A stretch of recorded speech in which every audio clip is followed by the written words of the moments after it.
ఇక ఈ సంక్రాంతికి 1 కాదు 2 కాదు ఏకంగా 5 సినిమాలు థియేటర్లలో రిలీజ్ కాబోతూ ఉన్నాయి. Tollywood దర్శకధీరుడు Rajamouli, super star Mahesh Babu combination లో ఓ సినిమా తీస్తున్న సంగతి మనందరికీ తెలిసిందే.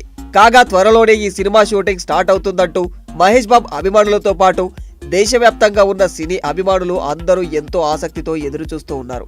ఈ కొత్త సంవత్సరంలో అయినా మహేష్ బాబు రాజమౌళి సినిమాకు సంబంధించి క్రేజీ అప్డేట్లు బయటకు వస్తాయని ఆశిస్తూ ఉన్నారు. అయితే ఇదే క్రమంలో ఈ సినిమా గురించి ఓ అదిరిపోయే న్యూస్ టాలీవుడ్ వర్గాల్లో చక్కర్లు కొడుతుంది. ఈ సంవత్సరం మార్చి నెలలో ఈ సినిమాని పూజా కార్యక్రమాలతో ప్రారంభించాలని నిర్మాతలు ప్లాన్ చేస్తూ ఉన్నారట. ఈ సినిమా మొత్తం ఆఫ్రికా బ్యాక్డ్రాప్ లో అడ్వెంచర్ థ్రిల్లర్ గా సాగుతుందని తెలుస్తుంది. విజయేంద్ర ప్రసాద్ రాసిన కథలో హీరోయిన్ పాత్రకు చాలా ప్రాధాన్యత ఉంటుంది.